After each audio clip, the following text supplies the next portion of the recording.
Welcome into the best in true crime podcasting. This is True Crime Tuesday. I'm your host, Tim Dennis. Got a very, very interesting program for you today, folks.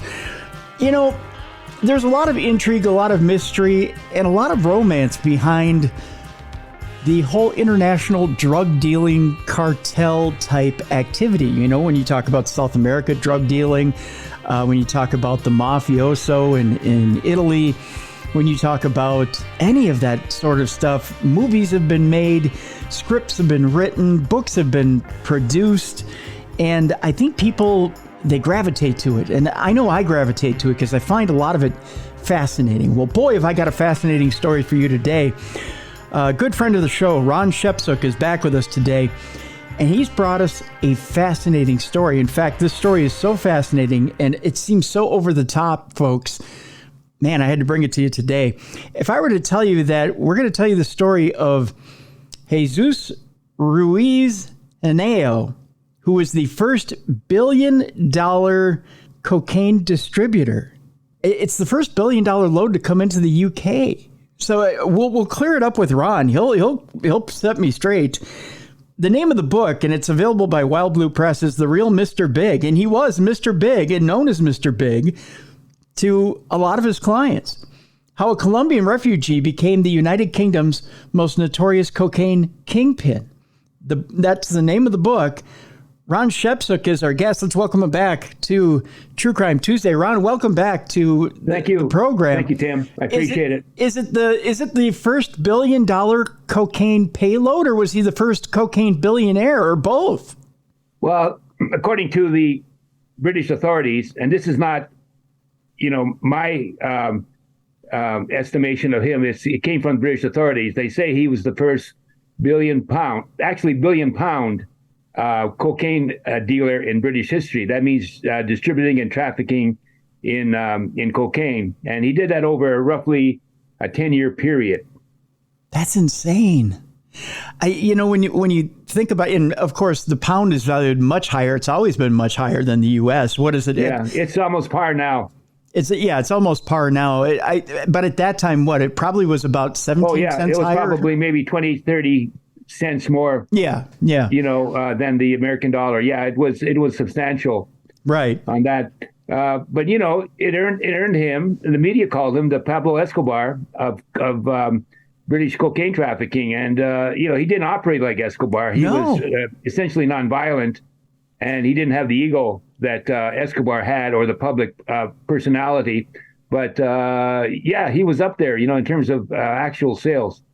And we'll talk a little bit about Jesus and exactly how he operated a little bit later in the program. I want to get into first, Ron, exactly how you meet up with Jesus, because it's a very interesting story. I mean, as you stated, Jesus is very much a down-to-earth type of guy, very unassuming. And how is it that you run across, am I pronouncing his last name correctly? Is it Henao? Say Henao. Henao. Okay. Yeah. Right. Jesus Ruiz Henao. How is it you run across Jesus? Well, I get a lot of interest from people in prison. Right. I get people always, maybe once a month, I'll get somebody from prison thinks they have a story. They may have killed a bunch of people and trafficking in drugs, and they figure that's all there is to their story to get a book. And it takes more than that. It takes a really interesting backstory, to make a book on that. And one day I got an email in 2019. This was before the COVID thing, from a woman, and it was his daughter, Stephanie, and she wrote me and she said that her father had followed me. I read a couple of my books. I had mentioned him in one book. I didn't remember that, but I had mentioned him in one of my books. And she said that her father was interested to know if I'd be willing to do a book with him. And she explained to me that he was in prison. And then she sent me 5 clips, newspaper articles from the British press, Manchester Guardian, some of the other newspapers, and Telegram. And, I sort of looked, it was early in the morning when I got this, and I said, yeah, here goes another one. And so I read the articles, and they were amazing. They were, talking about him, how he had operated, as a big time cocaine dealer and how he had been caught. And, the price of cocaine jumped 50% after he was arrested in Britain, and this was stated in the newspaper articles. And so it goes to show you the impact he had on the drug. I said, wait a minute. I said, this is really interesting. And so I emailed her back and I said, yeah, I said, would it be possible to talk to your father? And she said, well, he's in prison now, but he's going to be getting out. And that's why, he wanted me to contact you. And I said, well, tell him that I'd be willing to talk to him. I'll give him my phone number and we can arrange a phone call. So he did call me from prison. Wow. And this was in British prison. And we talked and I said, yeah, I said, I really like your story. I think I could do something with it. He said, well, I'm in prison, but I'll be getting out in a little while, and we can maybe meet up. And I said, yeah, I could come. I guess I could come to Colombia. We could do the story. So, anyways, this happened, and he wasn't getting out of prison right away. It was delays, and I went on to some other couple of things, and finally one day, I got an email, and his daughter said he's getting out of prison, and he's going back to Colombia. Give him a couple of months, and then you two could get together. And I said, okay, that sounds great with me. So I waited a couple of months, and I contacted him, and he said, yeah. So I talked to him on the phone, and we, I told him what I can do, and he was interested, and he said, can we meet? I said, yeah. I said, I'll come to Colombia for a week, mm-hmm. and I'll do the research for the book with you. I'll do the interviews on that. And I said I can get other material from the internet and from other books and libraries and all that. So I ended up going to Colombia, and I ended up in a hotel. I got him a hotel room, and we sat there. And this is interesting. This was just when the COVID crisis began to break. Okay. And the first person in the United States had been identified with COVID. Okay. And I didn't think too much of it. So we did the interviews and all that. I got enough information. And I said, I'll come back again if I have to. It closed down because of the COVID thing. It just took off. And so we were stranded. I couldn't get to Colombia again. And I said, well, we'll just do the stuff over the internet. And I said, email and the internet. And I said, I'll call you too. And he said, yeah, okay, that's great.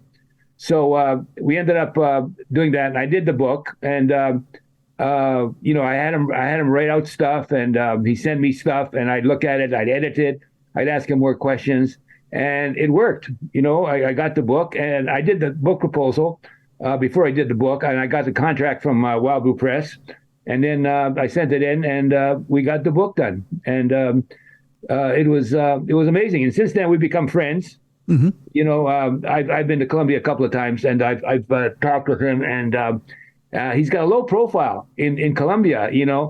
I mean, he's one of the biggest drug traffickers ever in that country, but not many people know about him because his whole approach to the drug trade was to keep a low profile, and so nobody really knows that much about him. And everything that he did operated in Britain, So he operated in Colombia, in terms of getting the cocaine and all that, but right. But he was essentially operating out of Britain.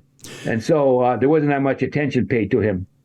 Ron, I got to ask you, when it comes to just getting to know the man, I mean, first of all, you agree to go to Colombia. You agree to, for this 1 week and to sit down with him. Sure. I know that you say he's very unassuming, yeah. But was there an air to him of any criminality whatsoever? I know that. And we'll if you meet him on the street, you thought he was just a nice elderly gentleman, well-mannered, quiet. He carried a gun, but he never used it. He never used a gun. He never had to use a gun. He always was able to talk people out of situations. Always able to use his diplomatic skills on that sort of stuff.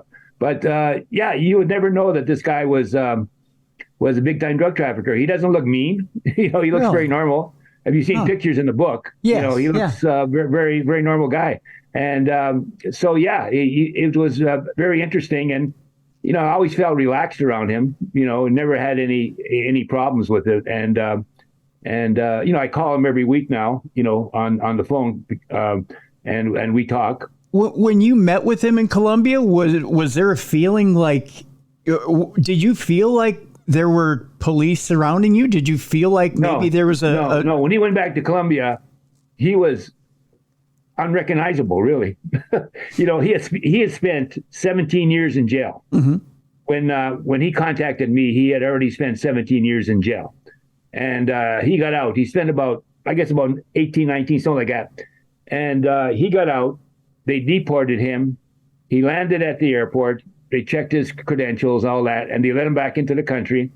And that was it. He went back, back up to Pereira in the Cauca Valley region where the cocaine is grown and all that. And, you would say, isn't that dangerous for ex-big-time drug trafficker to go back to the scene of the crime? There's a lot of enemies, right? He didn't have any real enemies. When Griselda Blanco, remember her? Yeah. The famous Colombian Black Widow drug trafficker was deported from the United States back to Colombia. She was dead within a year because she was a violent, very vicious person, and she had a lot of people killed. So she had a lot of enemies. Jesus never killed anybody, and not many people knew who he was, even until almost near the end. They didn't know that he was the big guy that was operating the drug trafficking ring from Colombia. Well, and we'll get into the story here in a little bit. I want to focus a little bit about the kind of the meeting between you and him, and then I want to get into his story a little bit here before we go to our break. So you meet with Jesus, and you're starting to get the story from him. As you're getting this story from him, and I know you've seen different newspaper articles, and you've got the gist of the story.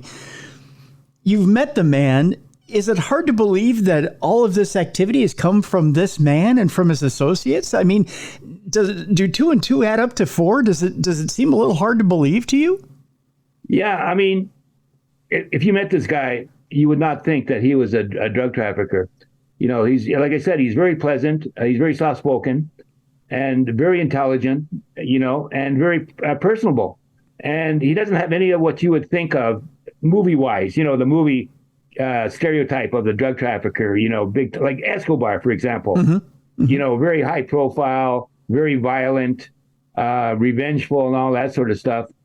None of that showed. He looked at the drug trade as a business. He viewed himself as a legitimate businessman.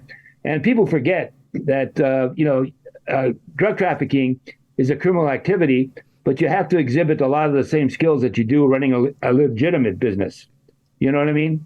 In terms of distribution, in terms of hiring people and all that.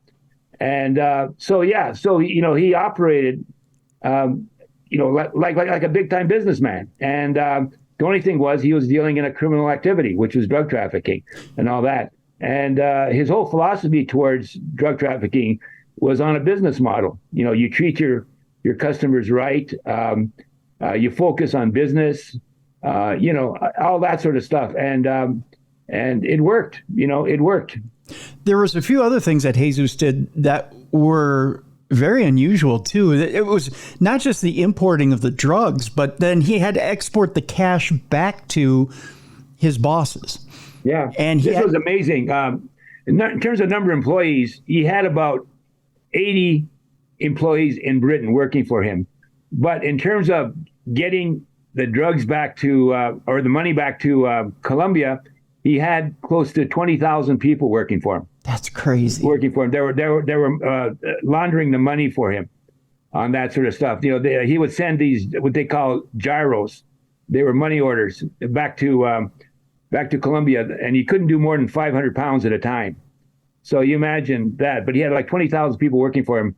He estimates that they were moving the money on that sort of stuff. And can you imagine that? I can't imagine. You're not only dealing with that many people, but you're dealing with them criminally. So you can't operate like a legitimate businessman. Everything on board. You have to operate illegally. I can't imagine being an investigator and trying to track down 20,000 people who have sent 500 pounds apiece. Yeah. That would be impossible. It's almost impossible to do that. Yeah. And Yeah, and the police had no clue who he was until near the end, when one of the people that he confided in, that he was the real Mr. Big, was caught by the police, and he gave him up in return for leniency on the sentence. And when they did start working on him, I talked to the 4 lead investigators out of British law enforcement that worked his case. They said there was 250 people working his case. That's crazy. And they had like 4 different separate investigations going on, trying to nail this guy. And if you notice my book, I have surveillance photographs, right? Yes. In there. Jesus gave them to me because they were picked up in discovery. The law enforcement had to give them up, so he shared it with me. But they were tracking this guy, and he knew it too. He knew it too, and he knew that the writing was on the wall too. But there was really nothing he can do about it. I mean, you're not gonna outfox 250 law enforcement officers. No, not at all. Let's start from the beginning here, Ron. Tell us a little bit about Jesus and a little bit about his upbringing and his beginnings. Tell us about where Jesus grew up and his aspirations to be, let's just say, to get out of the poorness in Colombia. Yeah, I mean, he grew up like a normal Colombian. He wasn't rich. He wasn't really poor, but he was poor enough to make him want to aspire to the better things in life. He grew up in the Cauca Valley, which was a big cocoa growing region, and with the coca is the stuff that the cocaine's made from, and so everybody was sort of involved in some way in the cocoa trade on that, and he aspired to a better life, and he looked at the cocaine trade as the way to do it because he knew about it. His father was involved in it in a petty way, and he started off, with meeting these 2 guys, Pedro and Jose, who had a big influence on his life. They were both dead, so I couldn't talk to them, mm-hmm. But they started to deal small amounts of cocaine in the area, and made some money. And one of the 2 friends, Jose, had contacts in Sicily, of all region, and everybody knew what Sicily was. It was the home of the mafia, Sicilian mafia, and all that. And they came up with the bright idea that maybe they can work out some kind of arrangement with the Sicilian mafia. And Jose contacted them, and they agreed to meet. So Jesus volunteered to go to Italy, and they met in Rome. And he was only 20 years old, and so he showed up, and they were kind of shocked that this young guy was there on that. But he impressed them, and they said that they had contacts in England, and England would be a good place. It was an untapped market. And so he ended up going to England, and he met with some of the Sicilian mafia reps. They were impressed with him, and he went back to Colombia, and he told them that he had made contact, and they're willing to work out something. So he started small. He started sending stuff through the mail in envelopes and all that, and then they graduated to sending bigger shipments, and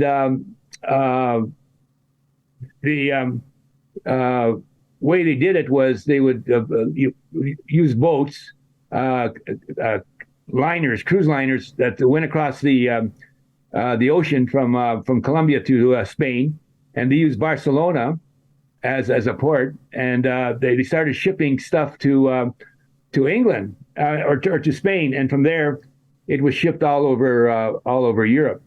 And that's how he got started in the drug trade, and this was back in the early mid 80s. Now, what's impressive about this point in his life, not only just being so young here, Ron, but approaching these seasoned gangsters and these guys who are used to kind of a no BS type policy and seeing through manipulation, and Jesus came across as genuine. I mean, not only genuine, but humble, and something that these guys were not used to seeing. It kind of threw them off guard, didn't it? Yeah, I mean, his age, plus his whole approach, plus his intelligence, all impress the Italians. And Jesus has a lot of confidence in himself, and he knew that he could pull it off. And so he came back, and that's how they got started on that. But what happened was, this was back in the mid '80s and all that. He started to work with the Sicarios, and they started to use him as a negotiator with problems they had. The Sicarios are ruthless hitmen, real famous. Escobar and the Medellin cartel employed them.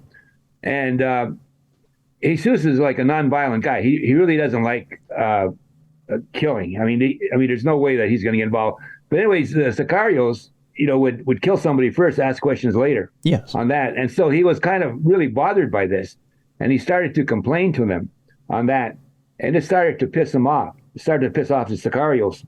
And then one day, his brother was at a place. I think it was a restaurant. And he overheard a conversation where some men, and they turned out to be Sicarios, were saying they were going to kill Jesus. So he got on his motorcycle and he went back home, and he told Jesus, he says, hey, brother, he says, you're going to have to make a decision here. He says, the Sicarios are going to kill you. And he thought about it, and he says, what I'm going to do is I'm going to leave. So he left. He took his wife, but then he was married, and he fled. He fled Colombia, and he ended up in Spain. And from there, he went to England, and he didn't get into drug trafficking then, because he didn't have any contacts in Colombia. But what he did was he ended up running a restaurant. He ended up cleaning office buildings, as a cleaner on that. And he ended up winning 100,000 pounds, in a lottery, and he made it famous. He became sort of semi-famous in England because of that. Spottaball, that was the name of the lottery on that sort of stuff, and lived a very normal life. He was working on that, and then one day he decided that there was really opportunity to open up about cocaine. He said, because there was really nothing going on in terms of distribution and all that. And so he ended up, he says he's going to study the market. He's going to make contacts. So he went back to Colombia and hooked up with the Norte Valley cartel. Now, the Medellin and the Cali cartel are the two most famous cartels in Colombia. And the Norte Valley cartel, which is from the region where Jesus grew up, is the third cartel. And it was a minor at that point, because the drug trade was dominated by the Medellin and the Cali cartels. But he ended up meeting some of the members of the leading members of the cartel, and he worked out a deal with them. He said he would be the distributor for them in England. And so that set up his connection on that. He was related to one of the members of one of the leading members of the Valley Norte cartel, second cousin. He said he never met him. This guy was really violent and very important in the drug trade.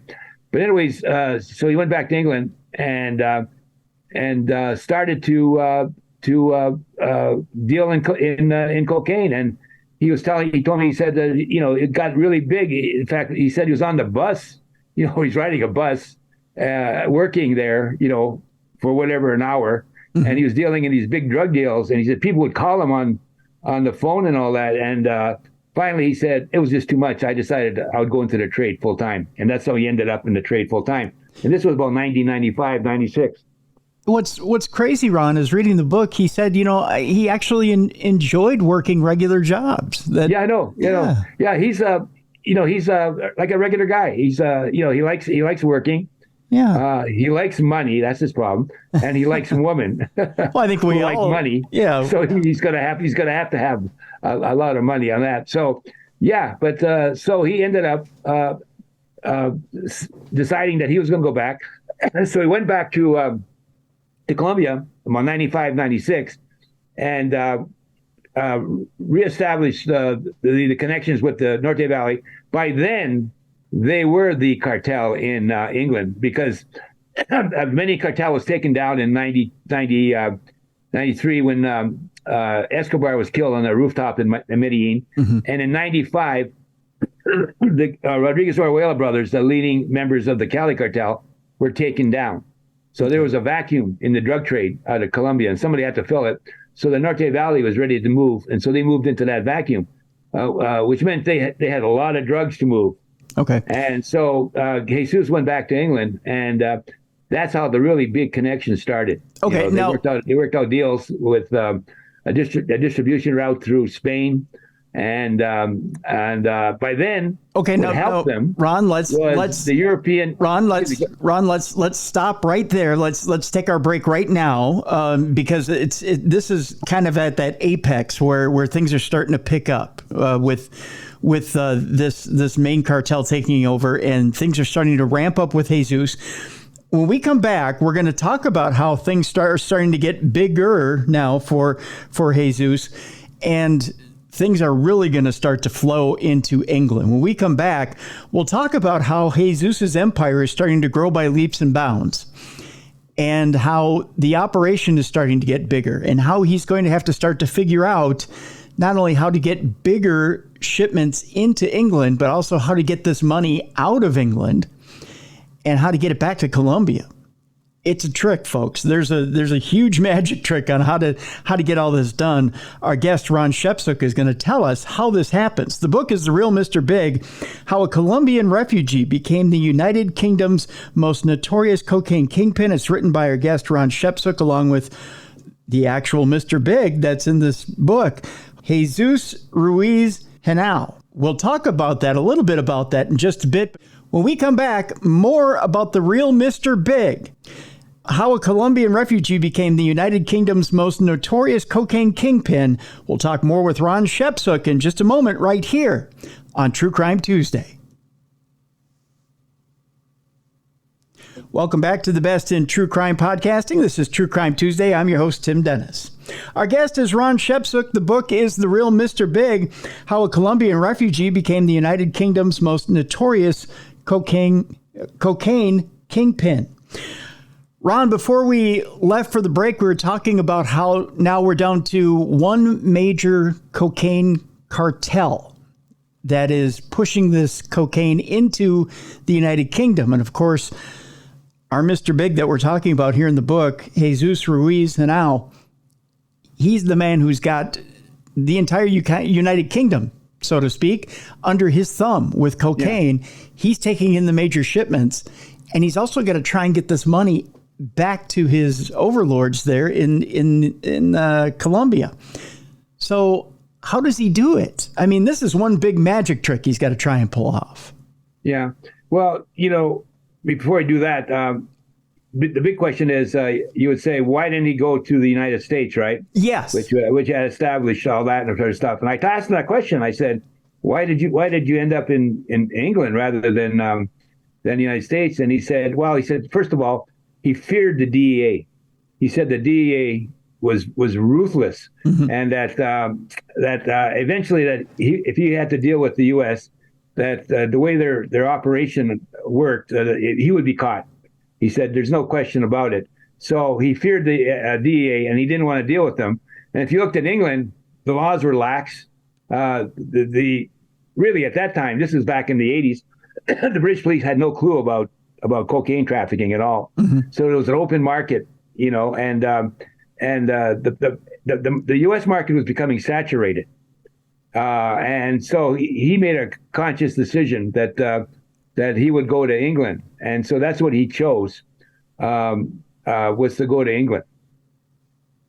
It also seems, too, that their investigative techniques were a little lax as well, that he could pretty much do as he pleased if he took a common sense approach to it, and he did. It seems like he really did play it right, and he played it cool. He wasn't too flashy, like you mentioned earlier in the program. He really did. He did play it very common sense. He played it close to the vest. The problem is when you're dealing with drug trade, and this is what I've noticed, the good guys, law enforcement, are always behind the curve at the beginning. Yeah. because the drug traffickers have an advantage on that. But eventually, they got so much resources and they pay so much attention that eventually they catch up to the bad guys on that. And that's why so many bad guys get caught. If they would make a conscious decision to get out at a certain point before law enforcement caught up to them, they would eventually get out with it. And Jesus almost made that decision. He got out. He was actually out of the trade, and nobody knew who he was. And he was planning to enjoy his millions and all that.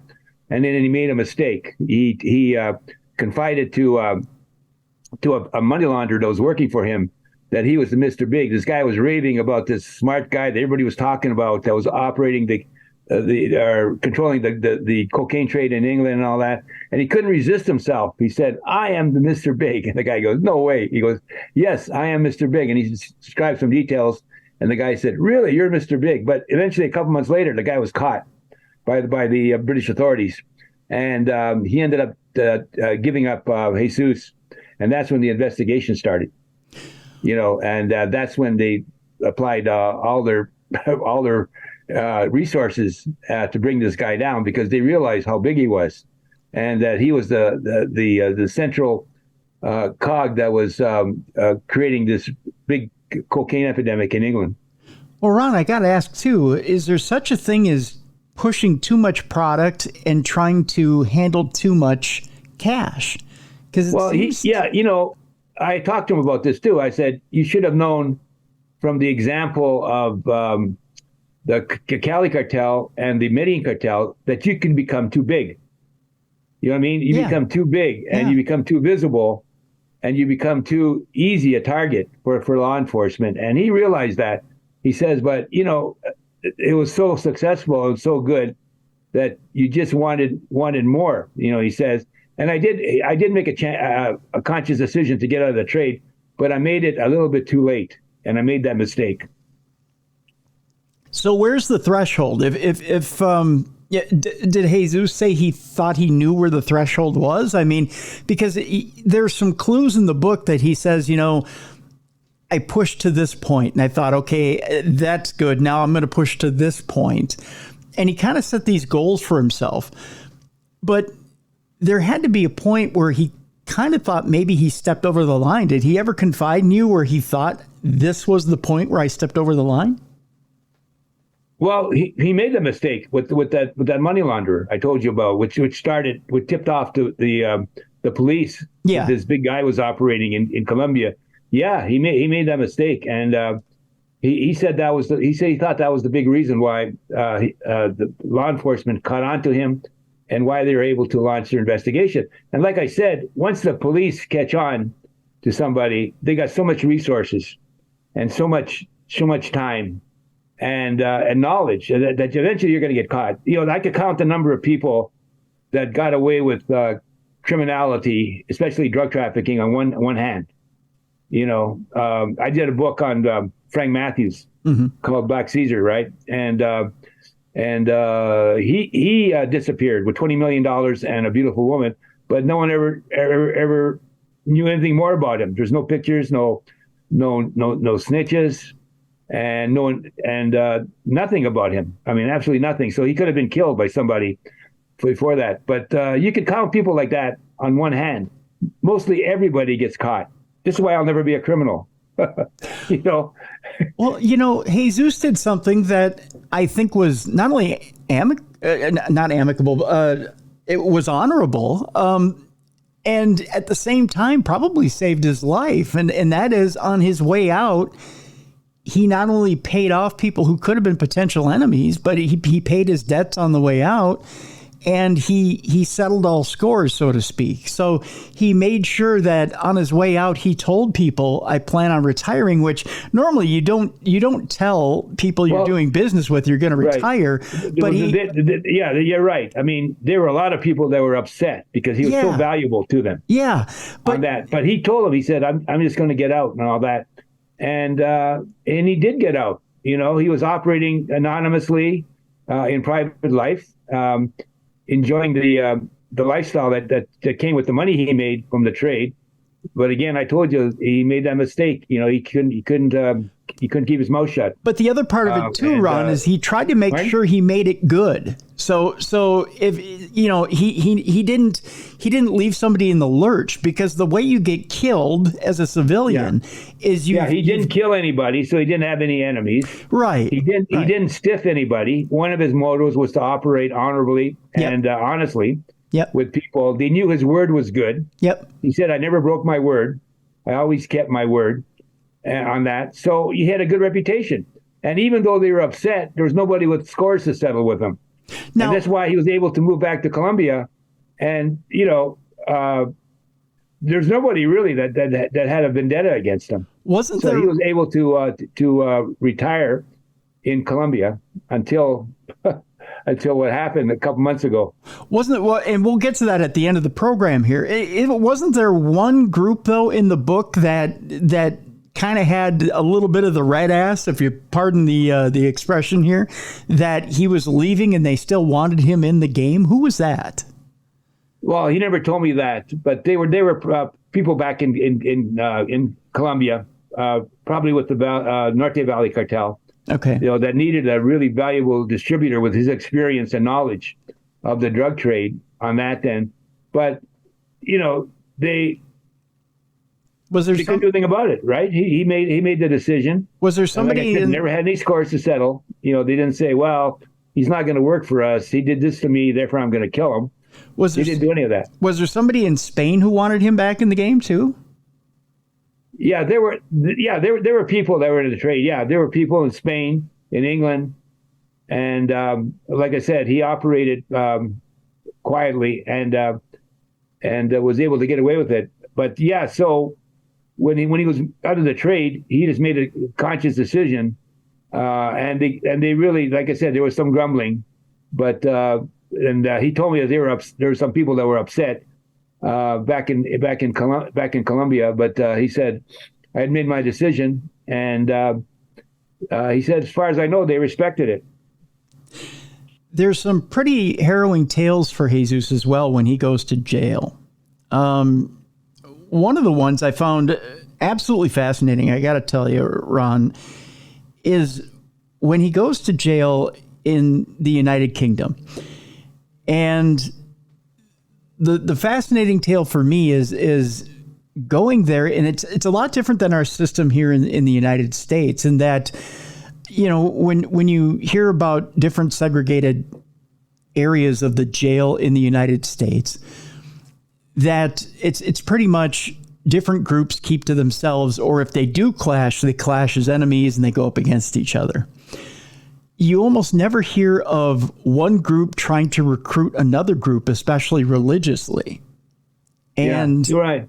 And I think you know where I'm going with this. Yeah, he was saying, he said that there were a lot of Muslims in jail, and that they were powerful and all that. And they did put pressure on him to convert to Islam. And his brother-in-law, Mario Toscan, who was his right-hand man in his organization, was also in jail. He got sentenced to 17 years, and they put pressure on him, and he succumbed. He became a Muslim in prison, but once he got out, he rejected it. But Jesus was able to, resist their efforts, and he didn't become a Muslim, and it didn't really affect his relationship with them. They never really tried to harm him or anything. I found that fascinating. That went on in British jails, and I don't know why. I know that recruitment goes on in United States jails. And I know, yeah, you got the skinheads, you got the black Muslims, they have their own little groups. And I know that they don't really try to recruit you, Well, it does go on in the black population. Yeah. That there's recruitment that goes on in the black population to recruit into the Muslims within the black population, but it doesn't cross racial borders generally. And it's not a racist statement or anything, but it just doesn't happen in the American population. But it's odd that it happens in UK jails. Now, keep in mind, what's also what's also pointed out in the book is that Jesus was one of the first Colombians in some of these jails that he went to. Yeah, he was on that. And that's an interesting point. The Colombian population in England, after Madrid, is supposed to be the second most popular location for Colombians. So one of the reasons he was able to operate successfully was the population. There was like maybe 10,000 Colombians in London, and he was able to use that population for his criminal endeavors. That's crazy indeed. So I want to talk a little bit about the delivery systems and how things worked. We mentioned it a little bit before, but I want to get a little bit in depth here, Ron, as we are starting to dwindle on our time here. Because the system is twofold. First of all, you'd mentioned that, you got to get the cocaine over there, especially as the keys of cocaine get bigger and bigger and bigger. It doesn't start, it starts with ships. So you bring stuff over in ships. But then as you're talking about having to bring over, hundreds of thousands of kilograms of cocaine, you've got to have different distribution routes. So, eventually there's mules and there's airplanes and there's ships and there's different delivery systems in order to get this stuff over. And there's suitcases that are hollowed out and there's different innovations. And it seems like Jesus and his crew used a lot of these different innovations in order to get this stuff over there. Yeah. One of the main reasons they're able to move drugs so successfully was the lack of borders. The European Union was set up. And there were no borders. There were no border controls between countries. So once the shipments landed in Spain, they were able to go all the way across in lorries, take the lorries and deliver them right to England with no questions asked on that sort of stuff. So ironically, that helped his operation. And then, of course, something happens which you could never do it today, and that is, of course, 9/11. And terrorism, which has shut down basically a lot of those trade routes, if you will. Well, actually, it's still free. I mean, you could go across Europe, with one passport. I mean, how many countries are now? 31, something like that. Yeah. You could go across there, and it's very easy. I mean, it's very simple to do that. But could you travel with that kind of weight? I mean, you couldn't take that kind of weight. Sure. I mean, you're doing it in lorries. It's like shipping food, fish, anything. The only thing you're doing is you're moving a criminal enterprise, but you're moving them in the same lorries that you use for regular products. So, yeah, I mean, and the other thing to do, too, to remember is that a lot of this cocaine gets confiscated. The police do find a lot of it, on that sort of stuff. But it's an endless product. If you lose 1,000 pounds of fish, that's really a substantial loss. You lose 1,000 pounds of cocaine, that's not a big deal. You just go back and make some more.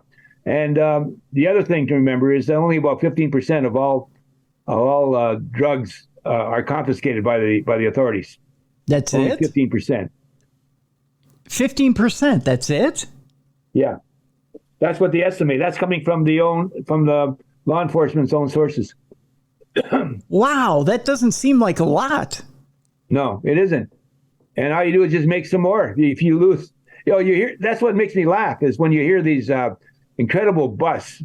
Right? There was one shipment in 1988 where the Cali cartel was shipping drugs through St. Petersburg. And they found it, they discovered it, and they estimated it was $1 billion worth of drugs, and you say, wow, that's incredible. That's really going to hurt them. It didn't make a dent in their trade. I mean, they had so much other cocaine that all they did was just resupply the lost cocaine, and they're on their way. There's a bust, I think it was it summer or fall this past year, 2023, that was 100,000 keys of cocaine, and I think it was in Europe. And I thought, wow, 100,000 keys of cocaine, that's a lot. Yeah. I mean, that's... Yeah, the law enforcement is good at telling you when they make a bust, but they're not too good at telling you about all the drugs they get through.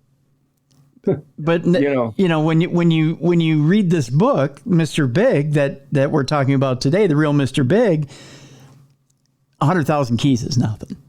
No, it's a drop in the hat. It's not even one delivery. Yeah, no, it isn't. And he had like 5 or 6 stash houses around London, and one of his pet ideas in terms of business was to separate the drugs from the money. So if one was caught, you wouldn't get wiped out, from both the money that you're making and that you're shipping back to Colombia, and the cocaine, which was you're distributing in England on that. And he told me that one of his stash houses had $14 million in it. Oh my God! In money, just money, and he kept what was it, something like $30,000 in his car, just as extra money on that. And he told me he loved to travel and he loved Spain. And one of his weekend excursions, he went to Spain with some of his men.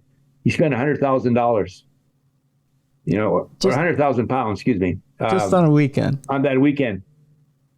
Just on a weekend. Just lavishly 100,000 pounds.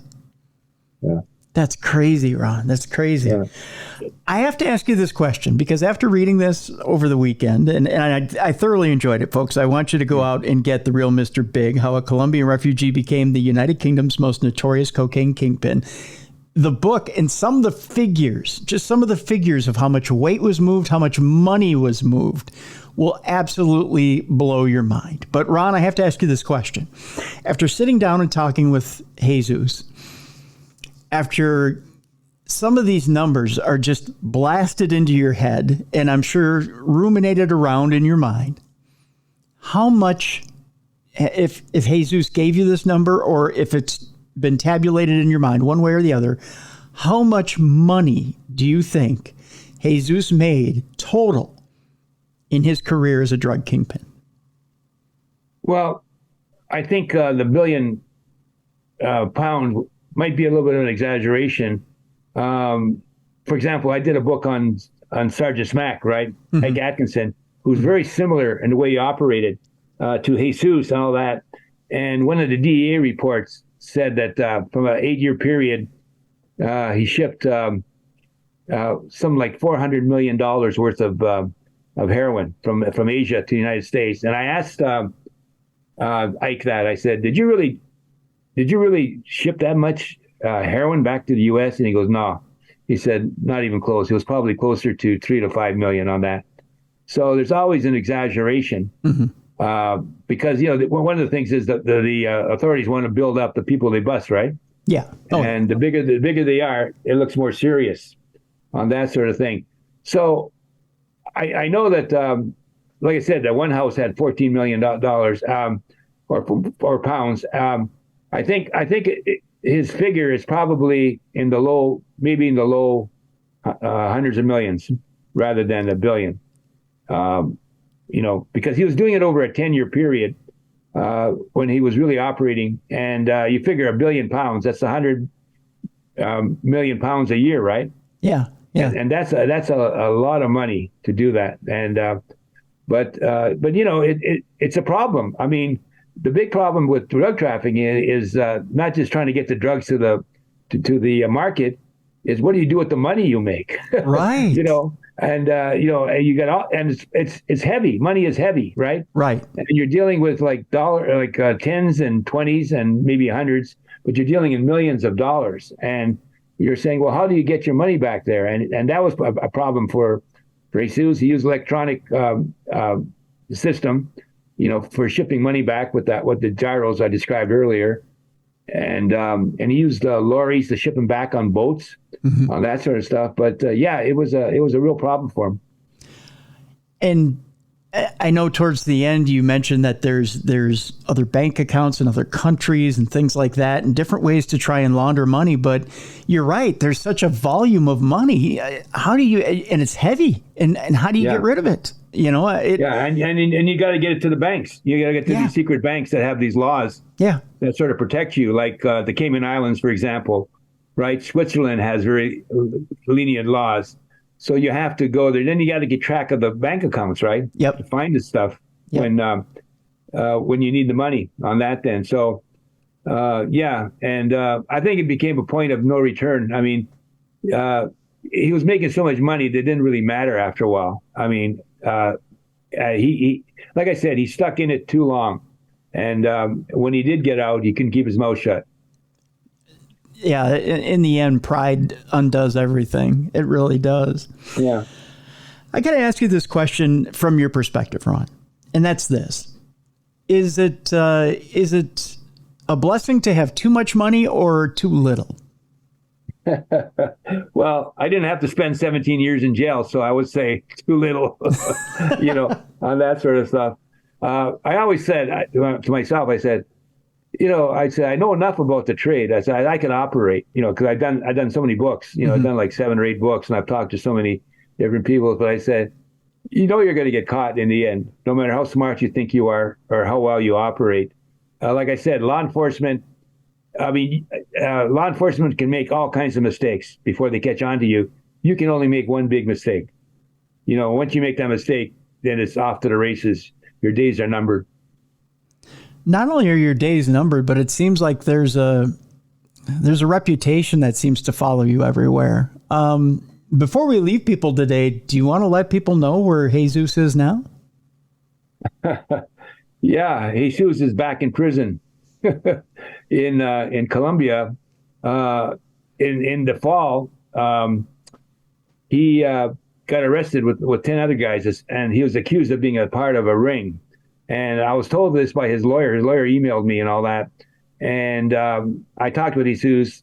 He claimed that he was innocent, that he was set up. And the lawyer, who's from Texas, by the way, and defends a lot of big-time drug traffickers, said that Jesus had a good case, that he was innocent.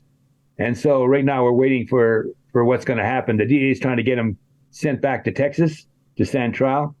And he's fighting that. And hopefully he's very optimistic that everything will turn out well for him. In your heart of hearts, do you think Jesus is completely innocent, or do you think maybe he tried to get back in? Well, at first, because he told me, I said, "What are you going to do when you go back to Colombia?" And he told me, he says, "I want to get into the coffee business. I think that's a good business, right?" Mm-hmm. So I ended up talking to one of the guys that busted him, one of the British police officers that busted him. And he goes, wait a minute. He goes, he's getting back into trade. I said, what are you talking about? He goes, that's one of the ways to ship cocaine, back to England and all that. And I said, no. I said he learned his deals. I went back to Jesus and I said, look, this coffee business. I said, what's it about? And he goes, no. He says his coffee is not. But he said, I'm not getting into it now. I decided I won't get into it on that sort of stuff.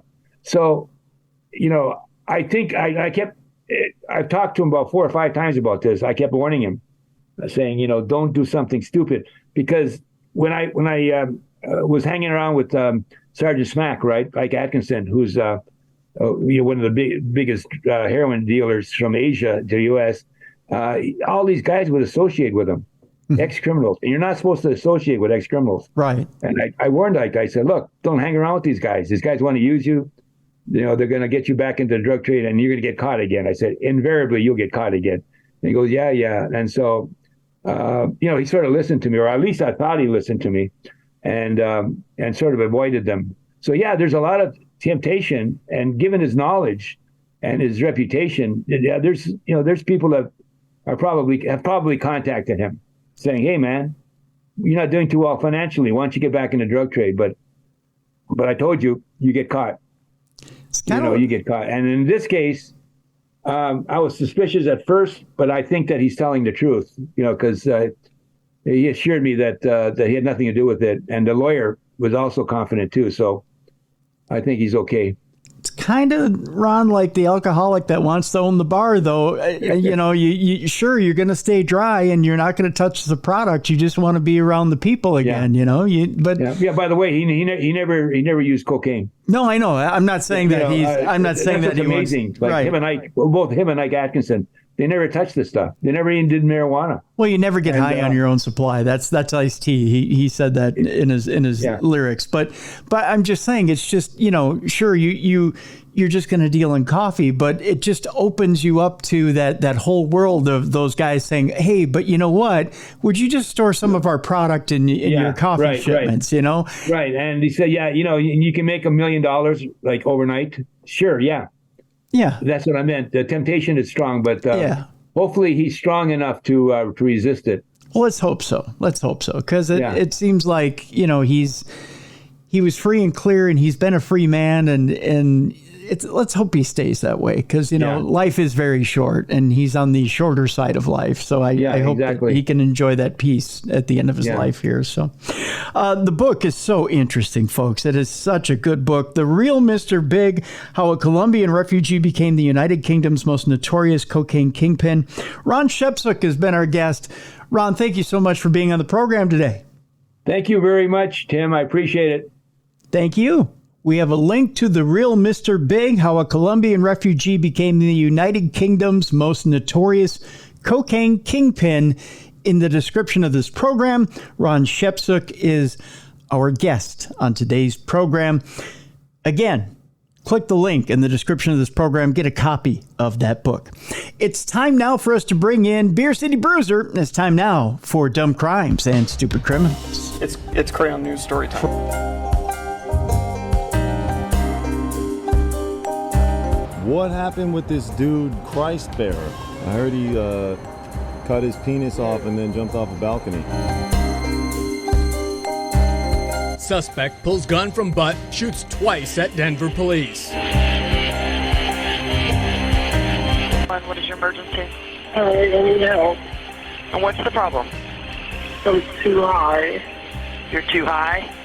Yeah. It's that time again, the time you all look forward to. It is time once again for Dumb Crimes, Stupid Criminals. And with that, we got to bring in a co-host. We bring in the co-host with the most, the BCB, the big cuddly bear himself, Beer City Bruiser. Bruiser, how you doing?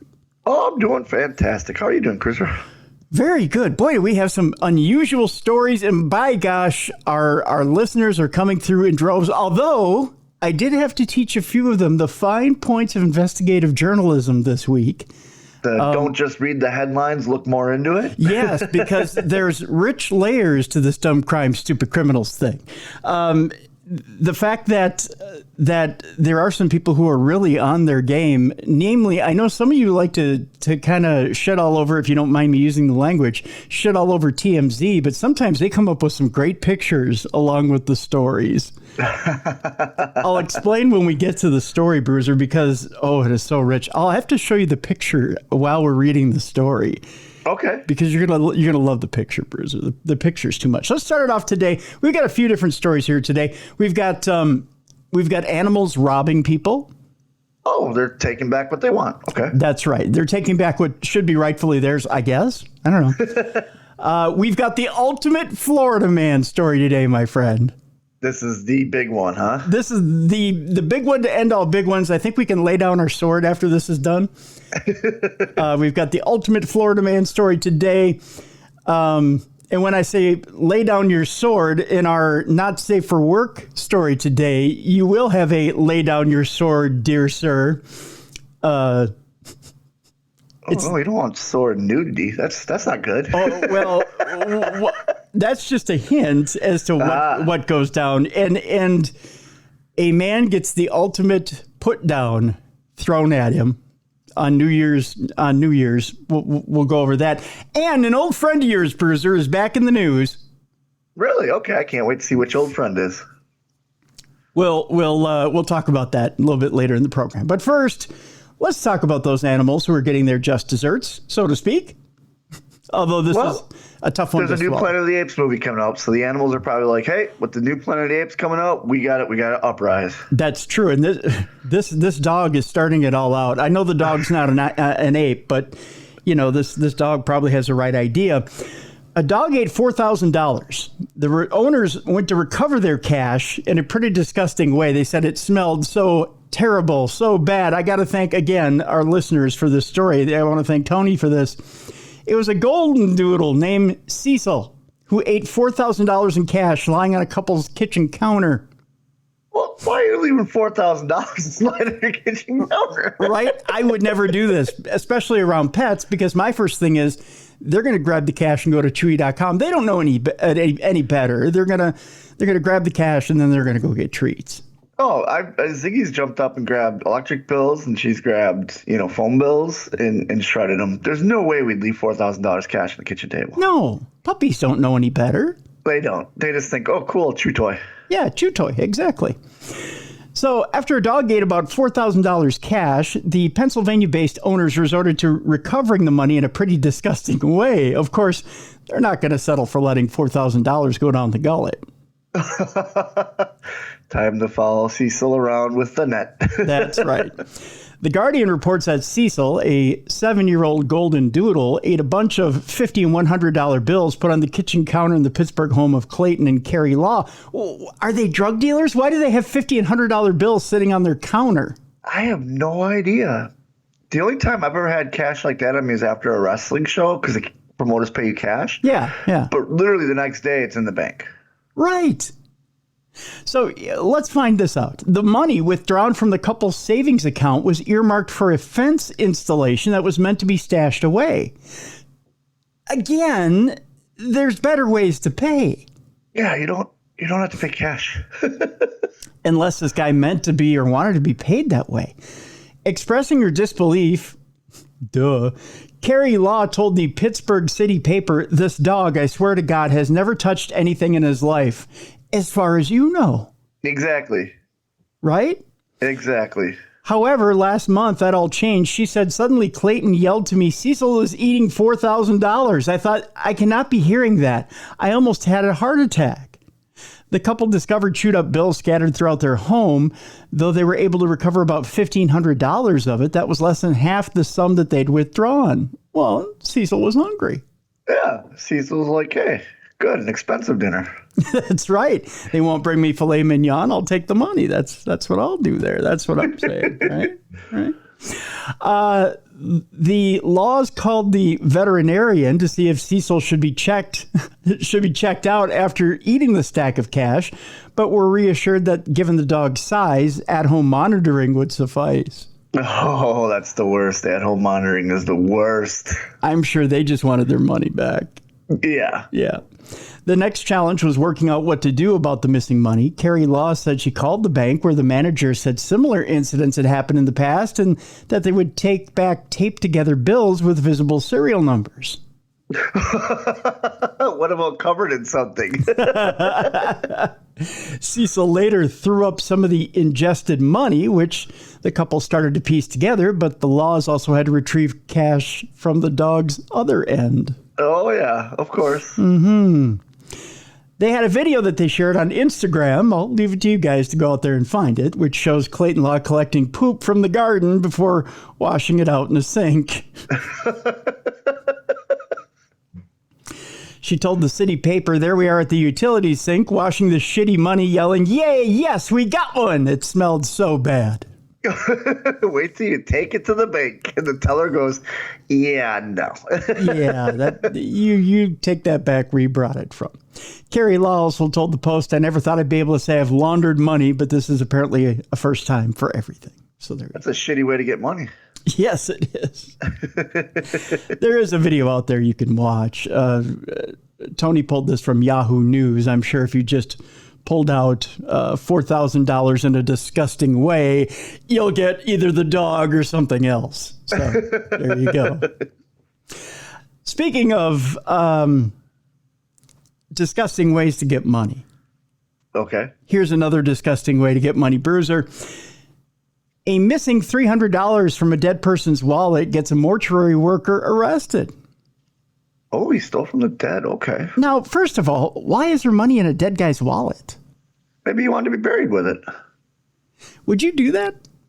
No, I wouldn't. But maybe this was his lucky 300 or something. I don't know. 36-year-old mortuary worker is accused of stealing $300 from a dead person's wallet in Oregon.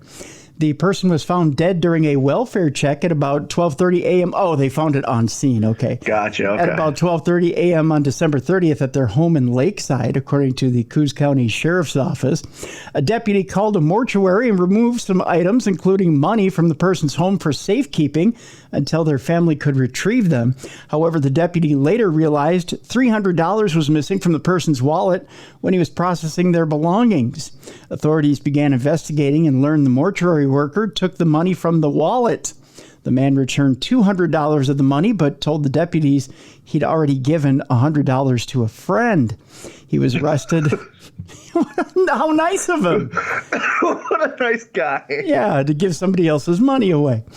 Nobody knew that friend was a hooker, but okay, let's keep going. Yeah. Well, that friend of mine returned services in return for the 100. He was arrested on charges of burglary and theft. Lakeside is about 100 miles south of Eugene, if you're wondering. So there you go. You meant to note, when I die, don't have anything in my pockets. That's right, yeah, because they're probably going through them. You never know. Mrs. Bruiser might go through them first, but that's true. But somebody else may go through them as well. Or Ziggy and Talia could just eat me. Or eat the money. That's right. They can eat the money. That's right. Yeah, just make sure it's available in their bowl. That's all I'm saying. There you go. I'll give myself one of these again. There you go. Another theft out there, if you will, Bruiser. We're starting it off. A lot of theft stories for a cashless society that we're becoming. I know, right? Yeah, this is the third one now that we have with money. We're starting it out with thefts today. Okay. There's a couple of lawsuits on the docket today, too. So. Ooh, okay. We've made it official. It's a docket now. A man in Rome, Georgia, steals fake jewelry and gives it to his girlfriend as a gift. Do you think you'd ever get away with that with Mrs. Bruiser, by the way?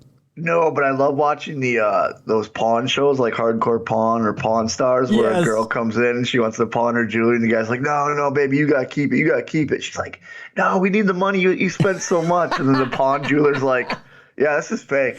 yeah, it never works out. 46-year-old Toby Ray Norton. Sounds like he buys that fake stuff, doesn't he? Yeah, it's fake jewelry, totally. Yeah. Was arrested this week after reports said he stole 2 costume jewelry rings and then gave them to his girlfriend as a gift. Reports said that the victim discovered who took the rings when he saw the suspect's girlfriend wearing them. The theft occurred back on November 21st at a home on Westover Drive. Norton is charged with theft by taking as opposed by theft by giving. Which is a whole different deal. Thanks to one of our listeners for sending that along. I think that was Tom. Who you rob, an 80-year-old woman? Right, yeah. I think that was Tom who sent that along, by the way. Moving along, a man was killed while attempting to submerge a stolen car in a lake. This is okay. I'm interested in this story. But let's see the thought process of this gentleman, shall we? Right. There's clever and not so clever, and this man falls within the not so clever realm of things. We go to Texas, where a Texas man has died after attempting to submerge a stolen vehicle in a lake. He was just 18 years old, Bruiser, and that may explain some things. Yep, young idiot. Yeah. 18-year-old Keith Johnson of Aubrey was pronounced dead from injuries sustained in the incident at a Denton area hospital on Tuesday, December 19th of last year. The Little Elm Police Department wrote in an update shared on its Facebook account on Tuesday. Responding officers located Johnson after receiving a report of a single-car motor vehicle accident at Doe Branch Park in South Paloma Creek on December 18th that morning. Our investigation has received that the vehicle involved in the incident was stolen out of Denton County. The vehicle's occupant, 18-year-old Keith Johnson of Aubrey, was attempting to submerge it in Louisville Lake, or it could be Louisville Lake. I'm just so used to saying Louisville and having to defend myself. Lake. It's not. It's Louisville. It's Lewis. Okay. There we go. Louisville Lake. And was struck by the vehicle in the process. He was struck by the vehicle in the process. Okay, I get it. Johnson sustained serious injuries as a result of the impact and was transported to the hospital. He succumbed to his injuries early on Monday, December 18th. The department said it found the vehicle partially submerged and that Johnson was transported to the Denton Area Hospital. In its initial report shared on Facebook, an investigation into the incident is ongoing, however. No additional details were immediately made available at the time of the update. It sounds like the car was submerged as just part of the fact that he got run over. I was going to say, he got run over by the car he was stealing. Yes. Yeah. So he had gotten out at some point and it was on a hill. Mm-hmm. And this makes it even better. Boy, this kid knew nothing, didn't he? No. So you turn your wheels towards the curb, son. Come on. That's right. Yeah, it was, boy, oh boy, I'll tell you. You know, there's a bonus story here that almost looks just as good. Okay. Authorities in Georgia are looking for a woman who posed as a Waffle House employee so she could steal money from the cash register. Oh, don't be stealing from the Waffle House. Come on, lady. This happened back on December 12th. The woman walked into a Waffle House in Riverdale on December 12th and began working. She just began working. After 2 hours on the job, the woman grabbed an undisclosed amount of cash from the register and left. Officials released a photo taken from surveillance camera footage showing the woman wearing the trademark Waffle House hat. I guess that's all you need. Wait, she worked for 2 hours? Yeah. So that's just her pay. That's all it was. Yeah. It's unclear why none of the employees realized she was posing as an employee. Like they could have said, she doesn't work here. When did you get hired? Right. The manager of the restaurant told Fox Business that she was not there when the unidentified woman showed up to work. So the manager wasn't at work yet. Oh, okay. A Waffle House spokesperson told the news outlet that they are cooperating with law enforcement's investigation into the theft. Here's a picture of the suspect. I would think you would know she doesn't work there. Yeah. I love how the hat's on top of the hairnet. Well, and she's got a blue wig on. Yeah. Literally a blue wig on, a royal blue wig. Yeah, and that hat does not fit her head at all. No. You would think, okay, yeah, and she looks homeless too. Yeah, she does. She doesn't, and she's wearing this really loose yellow sweatshirt. That's not the dress code for the only Waffle House thing she has is a hat. Yeah. That's all I need to go behind the counter at Waffle House is a hat? Yeah, that's it. Yeah. So I've been to my Waffle House too much where the girls know me. So right, yeah, but they'd probably let me anyways because we have a good time. Probably just jump behind the counter, start working one day. Yeah. I will. Still let you work for a meal. I think that should be a program at Waffle House. Work off your tab.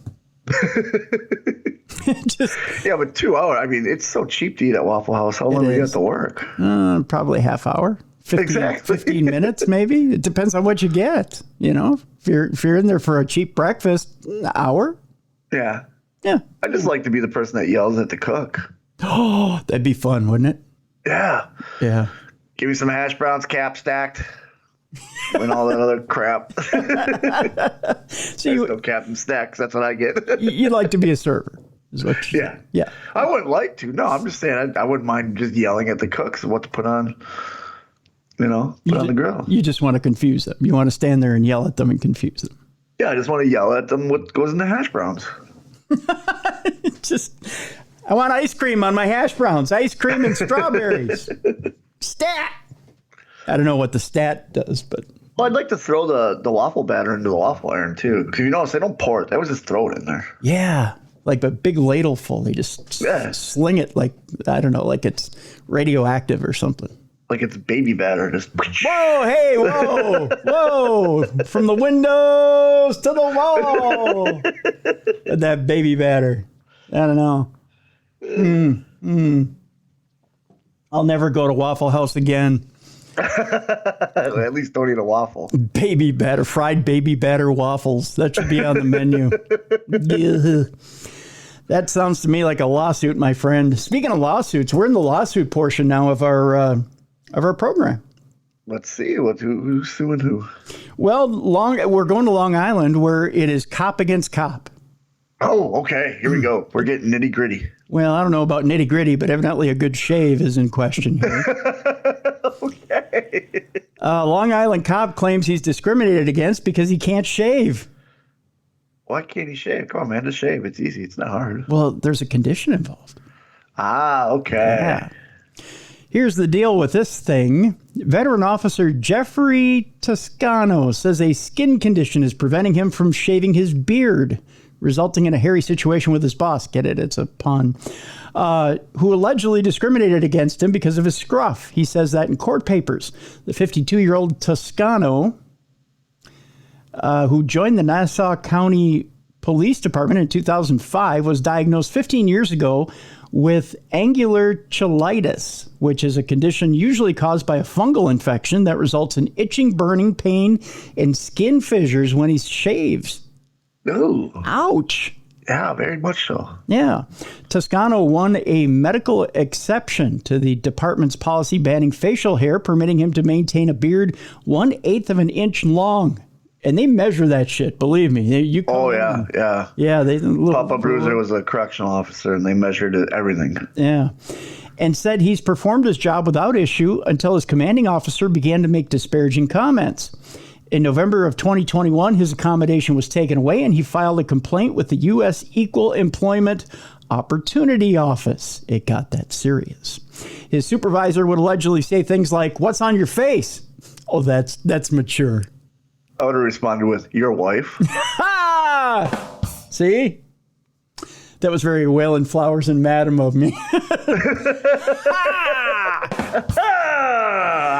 Toscano also claims he was denied a tour change, transferred away from his partner, and put on desk duty because he had a beard. Because he has a beard. Yeah. That's a shame. I don't know. The alleged discrimination lasted until at least May, when Toscano claims he was the only officer in squad not called to execute a search warrant, while other cops collected overtime to respond, according to the legal filing. Toscano is seeking unspecified damages. How much, Bruiser, do you think he gets for not being able to keep his beard? Oh, gosh. Let's say $5,000. $5,000? Yeah. Not a big award there. I don't think it's huge. Well, you know what? No, it'll probably be because he's on desk duty now, and so they'll probably give him back pay because I don't know if they get paid more for being on tour or desk. Yeah. So maybe they'll figure out, okay, you worked X amount of days on desk when you're supposed to be on tour, so you're owed this much money. Yeah, sure. Probably just back pay. Yeah. Yeah. This is one of the two stories that got the most, I would say, most submitted over the week. Okay. Very popular story, Bruiser. Everybody loves an exploding toilet. They do. They do. We go to Florida, where a Florida man filed a lawsuit after a toilet explosion at Dunkin' Donuts, or now it's just Dunkin'. They don't call it Dunkin' Donuts anymore. Allegedly caused severe and long-term injuries. First of all, Bruiser, ever had a toilet explode on you? As opposed to I've made toilets explode. I was going to say, as opposed to you exploding on the toilet. Yeah. The visual I get when I saw this news story was a guy finishes his coffee, sets it down, tells his spouse, "I'm going to go take a leak. I'll be back." Okay. Gets in the bathroom, pulls out Willie into his hand, starts whistling, Downtown Abbey or whatever. And Downtown Abbey. And the next thing you know is, boom, it explodes, and nothing but fecal matter and sewage just goes all the way up on him, and he just literally spits out a little bit and goes, "What the fuck?" Well, let's get to the story so people know what it is we're talking about. Like, in my head, that's what I want to happen. And he just comes out of the bathroom and just... Look what happened in there. Let's figure out how much that's worth. An alleged toilet explosion at a Dunkin' in Florida is at the center of a new lawsuit. Per a report from USA Today, Dunkin' initially declined to comment, of course they did, on the case due to the fecal fulmination, which, by the way, I think is the name of our new band, Fecal Fulmination. Yes. Taking place at a franchise store. The plaintiff, Paul Kerouac, alleges that he was in the men's room at the Winter Park establishment in January of 2022. Do you think he was down there to see a Twins minor league game? Winter Park? Yes, I think he was. Okay. When the toilet exploded, just as Bruiser said, thus leaving him with severe and long-term injuries. Furthermore, Kerouac says he was covered in human feces and urine as a result of the blow-up. When Kerouac informed workers of what had happened, they allegedly told him they were already aware of the issue, citing other incidents of a presumably similar nature. It happened before. But before, it was just a bunch of bubbles coming back. It wasn't actually exploding. It was just someone's butt got a little wet. Now, okay, I want to ask you here, Bruiser, what do you think the figure in this lawsuit is? Oh, it's got to be huge because it includes fecal matter. So I think it's got to be huge. He's got to be going for $1 million. Okay. Hold that figure in your mind, my friend, and be prepared to shit yourself. Are you ready? Okay. The suit argues negligence and calls for more than $50,000 in damages. That's it? Yes. I'm going for $1 million. Cool mill. As well as a jury trial. So to prove it exploded in his face. Evidently the guy likes pee-pee play. I guess. And in the face. He loves it in the face. According to publicly available court docs, Kerouac suffers continuing trauma due to the exploding toilet and has sought out mental health treatment. Now, I don't mean to laugh, folks, but if it was that traumatic, is $50,000 really all he should go for? I'm telling you, cool mill. A cool mill. He can never poop in public again. I would think $1 million is where you start. Yeah, that's where you start. And that's not including your therapist bills, whatever medical bills, the cleanup bill. You know what I mean? Like all that.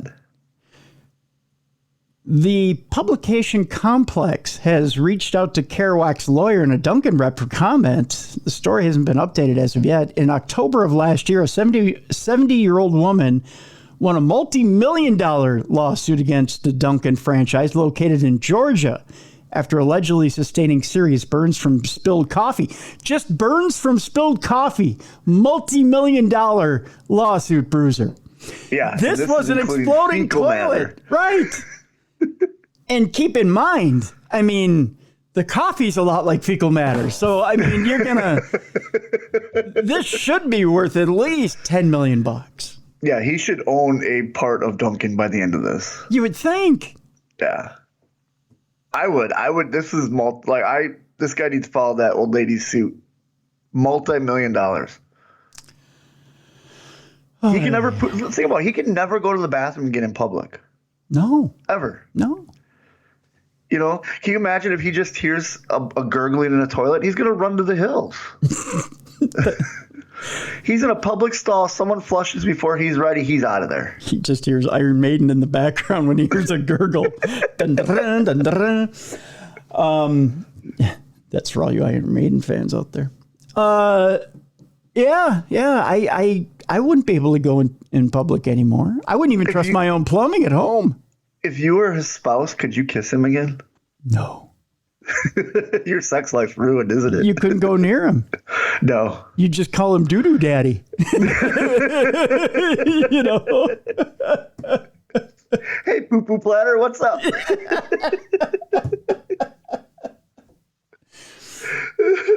I mean, you just, just... What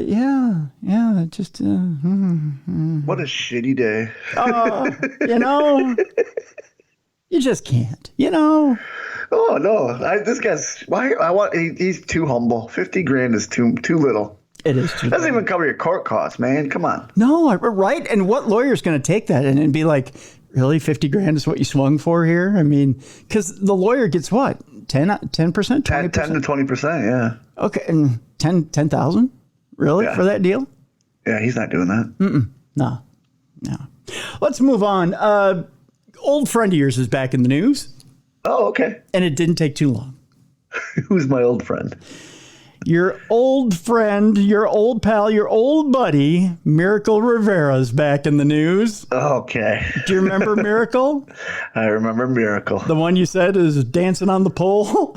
Yep. Down there in Florida? Oh, yeah. Our Christmas tree attacker has now been busted for a vase assault. Evidently, the boyfriend was acting up again, and Miracle had to put him back in check. This boyfriend's got to find a new girlfriend. I think so. I think it's time for him to move. Go to Cinnamon or Charity or something. Get away from Miracle. Oh, God. Come on, Bruiser. I'm sure she's a fine woman who's just got a hell of a right hook. Sure. Right. Days after allegedly beating her boyfriend with a Christmas tree, a Florida woman hit the same victim in the face with a glass vase. Ooh, now she's upped her game. Oh, yeah. That hurts even more. And she picked another holiday, New Year's Day, to do it. His boyfriend just needs to not celebrate holidays with his stripper girlfriend. Let her go work the club. Although I will give her credit, she got a better mugshot this time. Oh, yeah. Yep. She looks much better. She does. She looks like she's ready to go to the club. Oh, God. Come on, Bruiser. Come on. 20-year-old Miracle Rivera was arrested and charged with battering the victim inside the Largo residence that the couple shares. He hasn't learned to not go home after these things. The January 1st attack, cops say, occurred during an argument between Rivera and her 24-year-old boyfriend. If you don't remember, the boyfriend's a little bit older than she is, although he doesn't act like it. No. I'll give myself one of these. Thank you. The glass flower vase. Did you see the picture of the vase, by the way? No, I just saw a picture of her. Here's the vase. It's pretty big. Oh, those hurt. Yeah, they do. Yeah. Those are thicker than you think. That's one of those jumbo ones that you put 24 in. Yeah. Those are the ones that are usually like when you walk into a house being shown, they're sitting right in the middle of the foyer. Yeah. With like you said, 24 flowers in it. Or in this guy's case, 24 gas station roses, which he picked up on the way home to say, I'm sorry. You know what was not in there? What's that? A Christmas tree. That's right. Because she beat the shit out of him with the Christmas tree. The January 1st attack occurred during an argument between Rivera and her 24-year-old boyfriend. The glass flower vase strike left the man with visible injuries to his face. So she hit it dead on. Yeah, she smashed it right into his face. She's got good aim. Yeah. Rivera was charged with aggravated battery with a deadly weapon, a felony for the... Oh, my God. What time do you think she did this at? 12:15 a.m. or p.m.? Like right after the New Year. New Year hits at midnight, so 12:15 a.m. Oh no, Miracle evidently was off of her shift and at home. It was 6:45 a.m.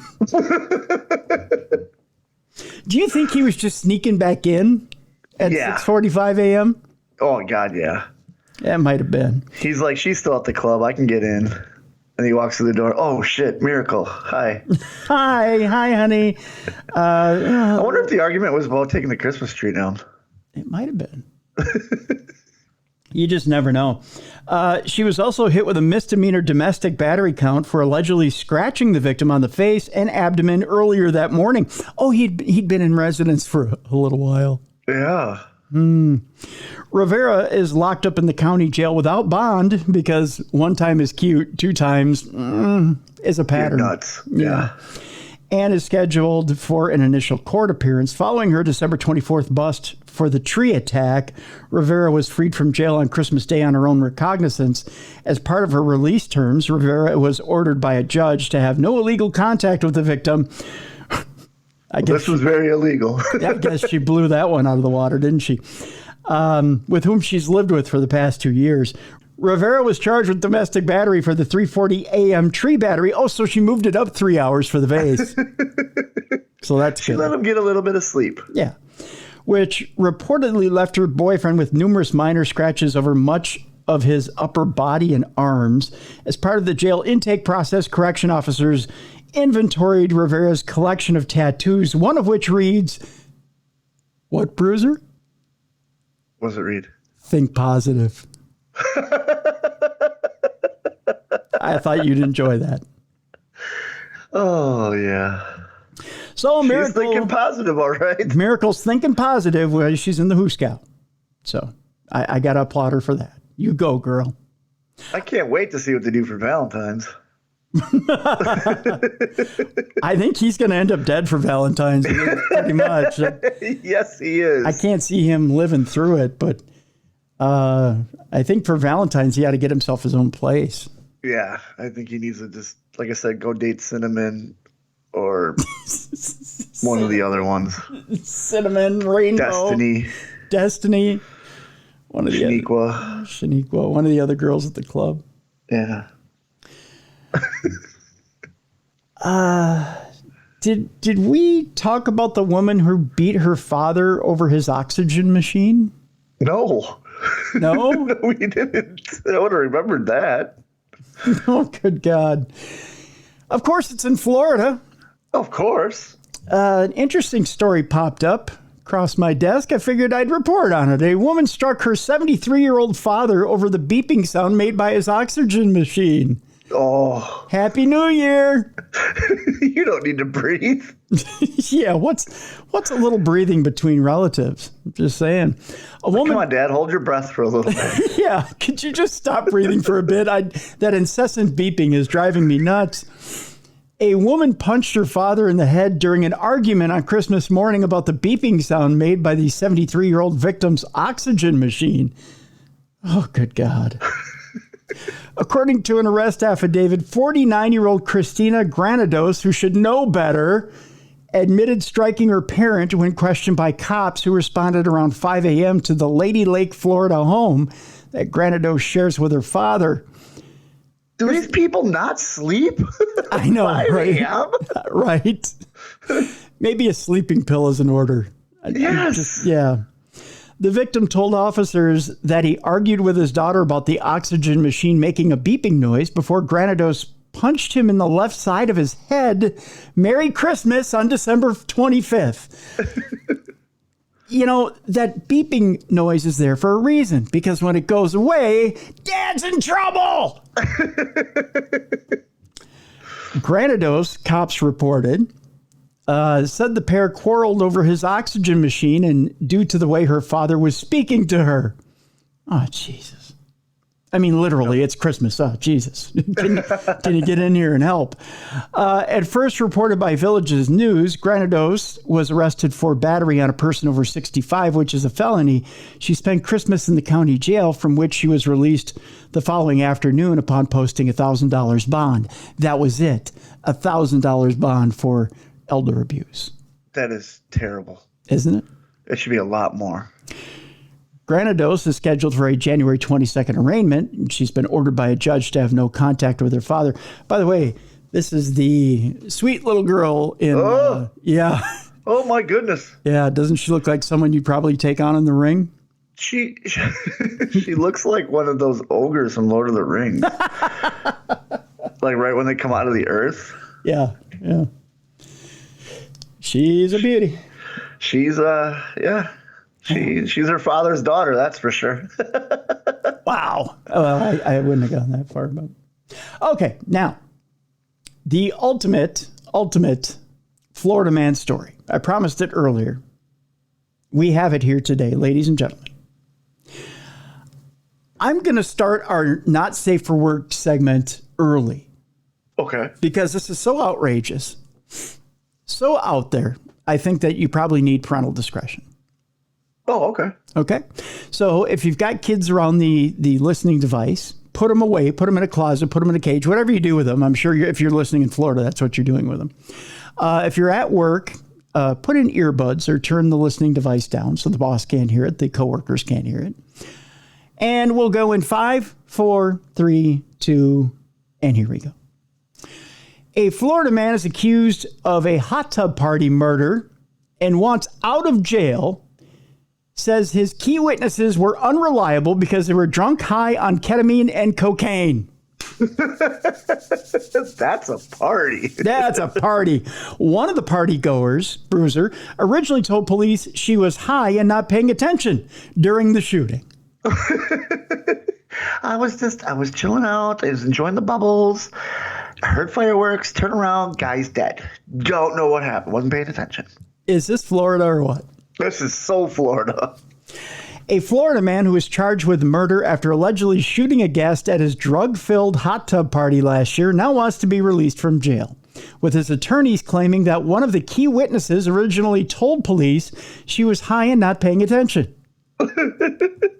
Welcome to the party. Over on the table, we have our ketamine, we have our cocaine, beers in the cooler. On top of it, the man's old enough to know better. He's 45 years old. Oh, jeez. And his name is Mark Anderson.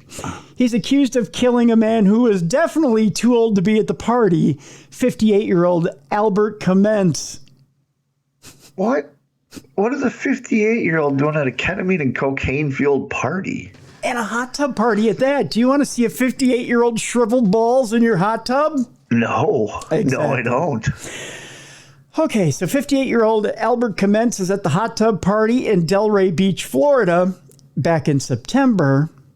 A probable cause affidavit viewed by the Sun Sentinel says Commence arrived at Anderson's timeshare apartment. Very Florida. There it is, timeshare. Okay. Mm-hmm. At the invitation of the suspect's two other guests, Susan Schneider and Jack Feinberg, a married couple. Oh, it's getting Florida in here. There's a key party. Okay. Yeah. Schneider told police the couple had met up with Anderson while frequenting two Boca Raton bars that night, the Funky Biscuit and Fat Cats. I'll give that one a moment to breathe because nothing breathed that night. Just saying. We met this guy at the Funky Biscuit, not the Fat Cat. Well, he was there too. Yeah, we kind of bar hopped that night. The Sun Sentinel reported Schneider told police that the couple knew Commence through Grateful Dead cover band Crazy Fingers, who had played earlier at the Funky Biscuit. Prior to that night, Anderson and Commence had never met. Oh, geez. Perfect to shoot him then, I guess. Oh, yeah. Why not? Yeah. It's better to shoot a perfect stranger than someone you know. Of course. That's what you use your flower vases and Christmas trees for. Yeah, that's what they make those for. When the group was getting ready to get into the hot tub, Anderson went into his bedroom to retrieve a towel. Because, always have a towel. That's what they say in South Park. But he allegedly came back with a gun, pointed it at Commence, and shot. There's no logic in that. Turn? There's no logic in that sentence, Bruiser. That took such a horrible turn. It did, didn't it? Yes. That's like one of those choose your own adventure deals. Can you imagine the decision he had? He's looking at the bed. There's his towel. There's his gun. Which one do I dry myself with? I'll try this one. Which one do I dry myself with? Well, the towel would get me extra dry and the gun would get me extra arrested. I guess I go with the gun. But Commence kept talking and moving around after he was shot. How dare he? Schneider called 911 about 45 minutes after he had been shot, according to the affidavit. What was he doing for 45 minutes? Flailing and trying to swim in the hot tub? I don't know. Can you believe that guy just shot me? Like the nerve. Wow, can I get a ride? Can somebody call me an Uber? I'm bleeding out here. Commence also told his friends that he had been feeling okay and wanted to spend the night at their house. The guy who got shot. Don't worry, I'm okay. Just a small bullet wound. When the trio got to their house, Commence became pale white and was complaining of chest pain. Yeah, gee, I wonder why he was shot. When first responders arrived at their home, they saw that he had a gunshot wound to the chest. He was immediately transported to the hospital where he was pronounced dead. Police officers found a gun at Anderson's home along with what appeared to be a blood stain on the balcony wall. I guess it probably went through him. Do you think he went, oh, hey, the mosquitoes out here, they are biting. Anderson was arrested the next day on a first-degree murder charge and has since been held in the Palm Beach County Jail. His attorneys are now trying to get the judge to set a bond hearing to release him from jail, citing shaky and unreliable testimony from witnesses. Well, yeah. I want to know what his reasoning was. Why did you shoot him? Oh, we're getting to that. Oh, okay, let's get there. Feinberg told officers with the Delray Beach Police Department that he had poor memory recollection, according to a defense motion and affidavit viewed by the Sun Sentinel. And Schneider told police that she was high and not paying attention when Kmentz had been shot. Feinberg did say he heard an explosive sound, and Schneider said she saw Anderson allegedly point a black object at Kmentz. It appears that all were drinking alcohol, using cocaine, ingesting ketamine, and smoking pot. There is a full party tray there, Bruiser, and all were partaking. We call that the 80s. Yeah. Anderson's next scheduled court date is a status check in early February. So he still didn't give a reason why. I'm curious why. Did he just mistake his gun for his towel or what? I guess so. He meant to hand him the towel and went bang, bang. Oh, shit. My bad. By the way, this is what this guy looks like. Remind you of anybody? Oh, my goodness. Doesn't he look, Doesn't he look a little Manson-like? Yeah. Yeah. I'm going to say like that. When you mention all the drugs, that's what I picture. Yep. So there you go. The ultimate Florida man story. I don't think it had it all. Women, drugs, alcohol, guns, a towel. A towel. Yes. Hey, don't forget your towel. Yeah. So there you go. That was it, man. That was it. Do you think when the guy got shot, he pulled a Forrest Gump? Something bit me. Probably something bit me. I don't feel so good. This next story, Bruiser, was sent to me by Robert. Okay. Thank you, Robert. Robert said, I think Bruiser's going to be a little surprised by his co-host. Because here in Chillicothe, we discovered that there's a sex offender here that was charged with failure to register as a sex offender. And he'll be surprised by the person who was charged with failure to register as a sex offender. Okay. It's a Mercer County man. He's a rural Princeton man, actually. He's in jail. He's been charged with a felony for failure to register as a sex offender. He was charged on Wednesday. His name is Timothy Dennis. Hey, hello now. There, something you need to talk there to me about their cruiser? Is everything okay? Everything's fine on my end. Here's the discrepancy. This man is 70 years old, and his name is Timothy J. Dennis. Okay. Not my name. I got to thank Robert for sending that in. He's like, yeah, he hit me up online. He goes, hey, you know what? We got a guy named Timothy Dennis. Actually, he goes by Timmy Dennis. And then he's failing to register as a sex offender down here in Chillicothe. I said, are you kidding me? And he goes, no, seriously. I go, send me the story. Yeah. Don't we know where your doppelganger is? Right? Except for he's a nasty, nasty boy. Yeah, he took all your bad qualities. Yeah. This guy's being accused of being a Mercer County resident that knowingly failed to register as a sex offender after moving from the state of Oregon. I've never been. The Mercer County Prosecuting Attorney's Office noted that 70-year-old Timothy J. Dennis, let's make sure we make this clear, the prosecuting attorney's office noted that 70-year-old Timothy J. Dennis had been found guilty while in Oregon in regards to lewd and lascivious acts in the presence of a child under the age of 16. There's no way in hell I'd ever do that. No bond has been set in the Mercer County case. So there you go. This has happened to me before. When I went to go renew my driver's license, the lady runs my name through the whatever system that is they have, and she looks up and goes, you ever had a license in Ohio? And I said, no, ma'am. She said, are you sure? I said, the only places I've lived are Wisconsin and Missouri. No, Ohio. She goes, okay, well, there's a man with your name, full name, wanted for murder in Ohio. Whoa.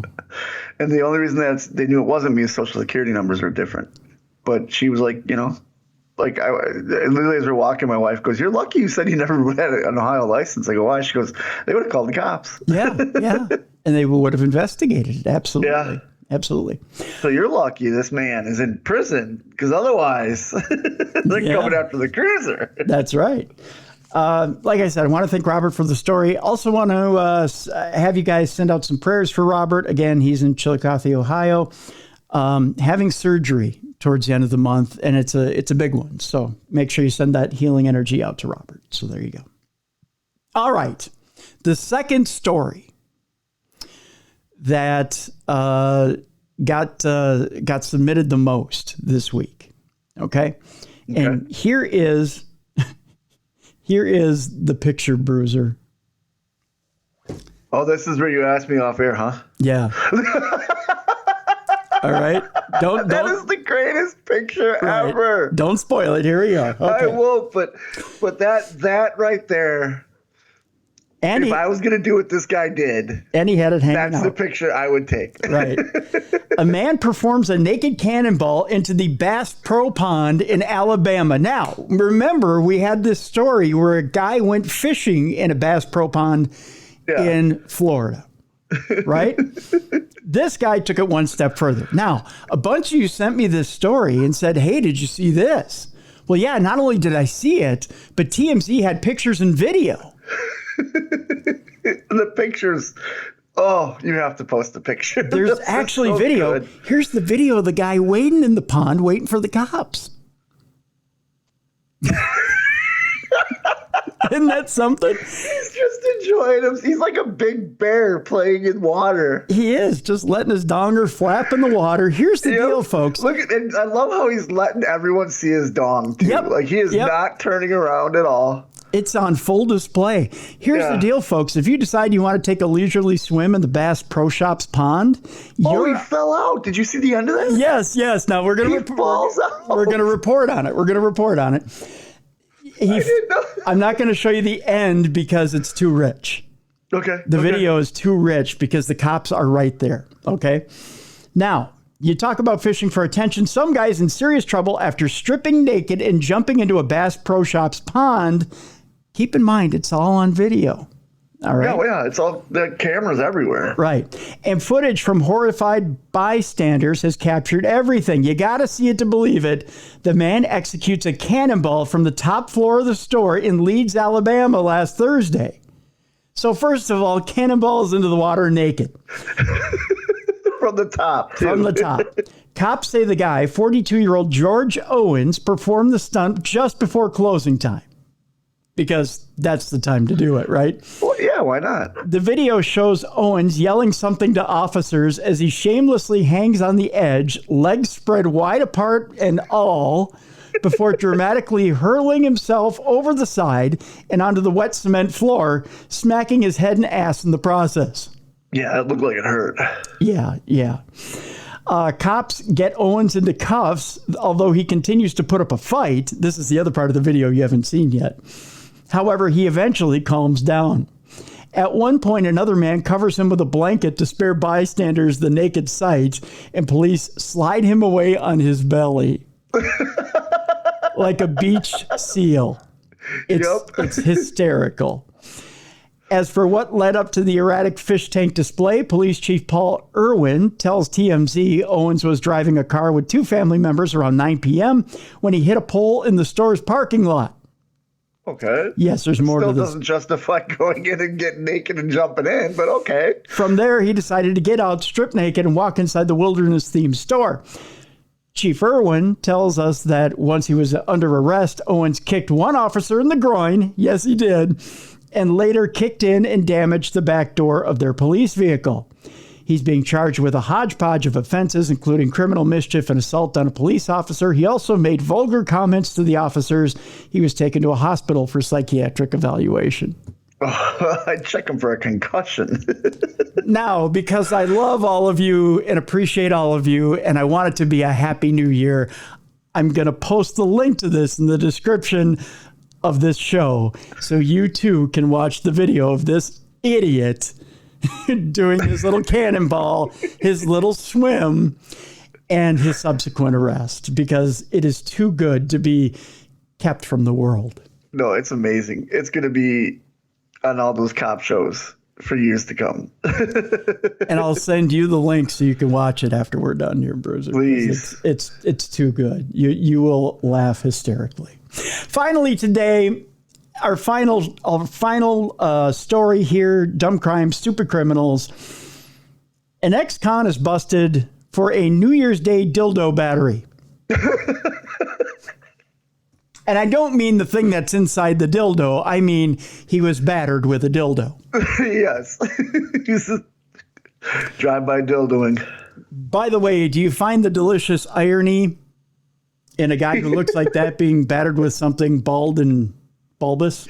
He looks like a dildo. He does, doesn't he? His forehead, his head is too big for his face. It is, yeah. He's got a 7 head. That's for sure. His girlfriend, by the way, told him that he had a limp dick. That's why this is the not safe for work portion of our program, my friend. Oh. Mm-hmm. These guys need to stop dating crazy. Uh-huh. They need to just stop dating crazy. Here we go. You ready? After being derided as a limp dick in need of Viagra, an ex-con retrieved a pink dildo from a bedroom shelf and battered his girlfriend with the sex toy. Dear God. It's not what that's used for, man. No. It's made for loving, not for fighting. It's not a lightsaber. Investigators charge a 38-year-old Stephen Nurdin, appropriate, attacked the woman during a 1:20 a.m. confrontation Monday at a residence in, of course, Pinellas County, Florida. Oh, of course.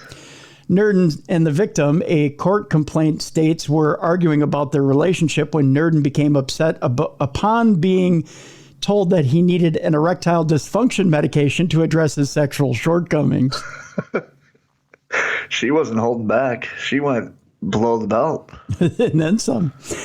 Nurdin allegedly then took the dildo and shoved it into the 37-year-old victim's mouth. Ow. Why? The woman also told police that Nurdin punched her in the left eye while she tried to push him off. This guy's a jerk. Yeah. After being read his rights, Nurdin claimed not to remember using the dildo as a weapon, but recalled that the victim had punched him in the right eye during the altercation. Arrested for domestic battery or dating violence, as they call it in Florida. Nurdin was booked into the county jail on the first-degree misdemeanor count. He's being held in lieu of $2,500 bond. That's it. That's it, huh? That's it. Then probably can't come across any sex toys.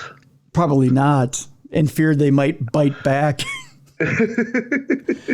A judge has barred Nurdin from having any contact with the woman he's alleged to have battered. Additionally, if he secures his release on bond, Nurdin will be fitted with a continuous alcohol monitoring device.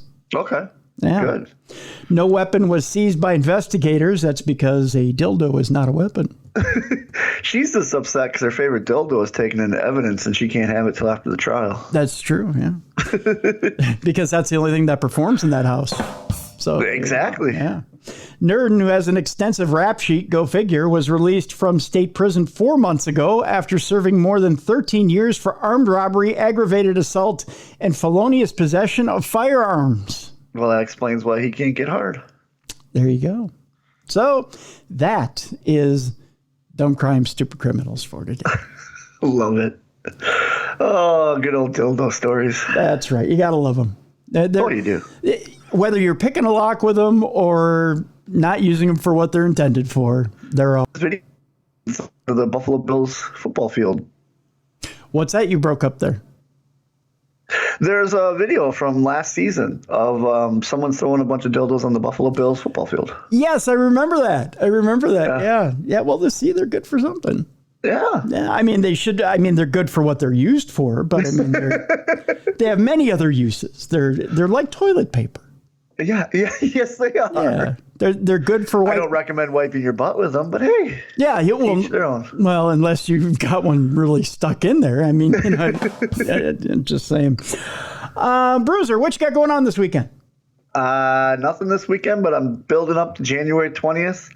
Axe and War Games 3. I am officially on George South's War Games team. So I will be entering the 2 rings surrounded by a steel cage. It's probably the most violent match in professional wrestling. Wow. That's on January 20th in Winston-Salem at the Benton Convention Center if you can come live. Otherwise, watch it on the Title Match Network. Nice. It'll be a lot of fun. Kurt Angle will be there. Arn Anderson, Violent J of ICP will be there. Really? Yeah, be a good time. Wow, there you go. Other than that, amlwrestling.com/training if you want to come train with me. My class has been growing, which I'm very happy about. And I'm really excited to lead the future underwater needle pointers into the right direction. Yeah, there you go. This weekend I'll be up at KNSI-radio.com. You can listen to me talk about weather, sports, headlines, all that other stuff. It's general radio work, as we like to call it. So I'll be up here from 7 to 9 a.m. And that's Central Time, by the way. Don't be afraid to listen to me there. Say hi to me on social media. And, just keep me company on a Saturday morning. There you go. There you go. Tomorrow on the big show, Supernatural News with myself and Bruiser right here on Darkness Radio. I want to thank you so much for listening to us today on the best in true crime podcasting. This has been True Crime Tuesday.